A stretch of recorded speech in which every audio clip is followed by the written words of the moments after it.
So what often happens is I had a woman who started a business a few years ago, hired 2 people.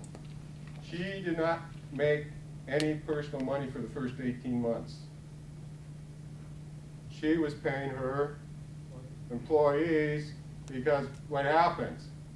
You have a business, you have a certain amount of revenue, you hire people, you got to train them, so immediately the revenue will probably go down a little bit because you're less productive. And then you got to get it up as they become more productive. So hopefully in the long run that happens, but it has to go up by quite a bit. In fact, in many cases, it's often that the cost of an employee is as much or more than you were making before. So you got to double or triple your sales. So how long is it going to take you to double or triple your sales to break even? And then you start to make money. And then hopefully it keeps on going and going. And the longer they're around, the more money you will make. So your personal income goes down. You now have fixed costs that you have to cover, especially taxes. When you're working by yourself, what happens if one week you don't bring in enough revenue? Nothing. You cut back. You don't go out to dinner that week. Everything is variable. What happens now that you have employees and you don't have enough revenue? Where does that money come? Because you have to pay your employees. You don't pay your employees, you're bankrupt. I mean, you can try to work a deal with them, say, okay, we'll forego it this week, maybe I'll get you next week. You see how long they stay with. You don't pay your employees, you're bankrupt. So where does that money come from? It comes out of your pocket. So if your revenue isn't covering them. The other thing is, when you're starting a business, you can ignore paying almost everybody. You can ignore the phone company, you can ignore the electric company, you can ignore your suppliers. You just call them up and say, I'm sorry, I'm a little bit short. And they'll work with you because they know if they force you, you're going to go bankrupt and they won't get anything. So a great thing about being a small business is you can ignore paying people at almost anything, and they will work with you. And that's one of the things you got to do is have a good relationship with your vendors so that they know that. But you have to pay your employment taxes. I mean, you can get into fights with the IRS over your income taxes because was that an expense or not? Was that fish tank really an expense? Well, yeah. Customers came in, they looked good, I didn't look at the fish tank, it was necessary for my business. So you can get in fights with the IRS on everything except for payroll taxes. And that's a felony and you go to jail. Everything else you debate. This one, so what do you got to pay? Your employees and your taxes. Why is it you as the entrepreneur that has to hustle the revenue?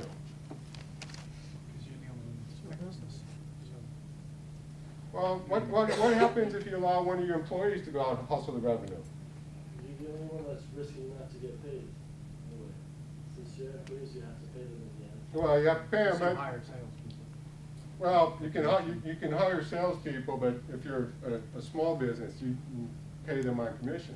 But most small businesses, if you're the entrepreneur, your job is to generate the revenue, because what happens if your employee is generating the revenue? They'll start their own business. I mean, it's a very simple thing. Think of something very simple. Landscape business. You're a landscaper. You've hired a couple people. What's your job? You got to find customers so your employees can work. What if you say, hey, Adam, you go out and hustle the business for me? Adam's going to hustle business, and why the hell am I giving Friar money?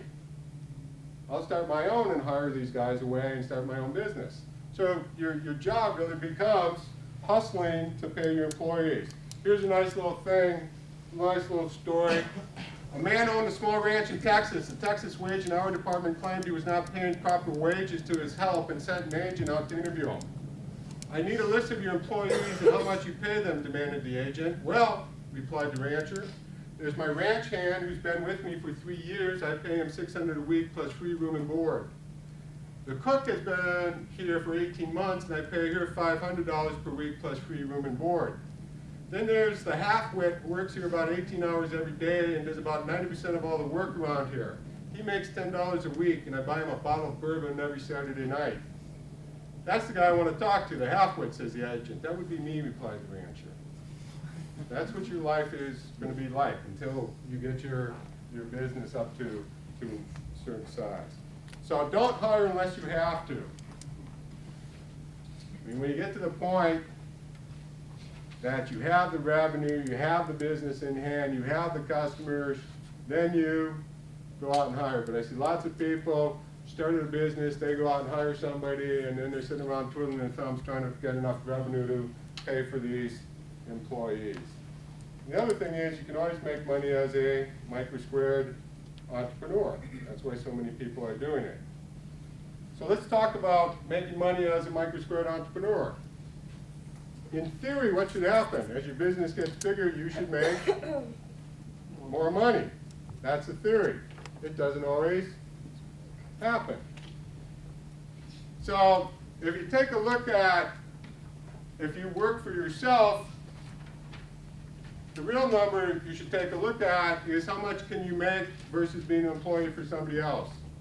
The average person who works for himself makes $65,000.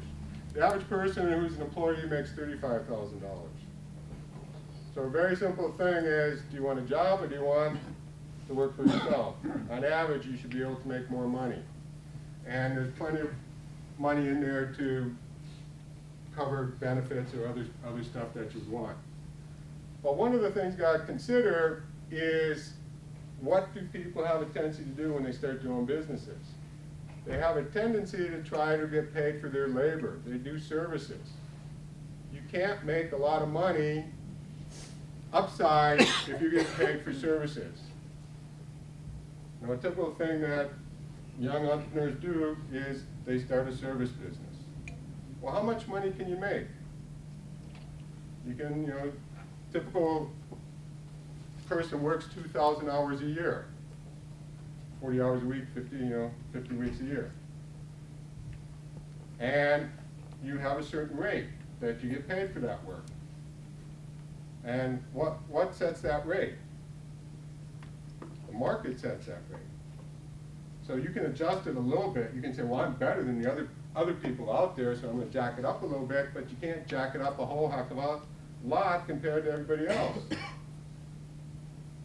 So how much room do you have to expand how much money you can make? You can make your fee a little bit higher, and you can probably work a few more hours, but you can't go to unlimited amounts of money.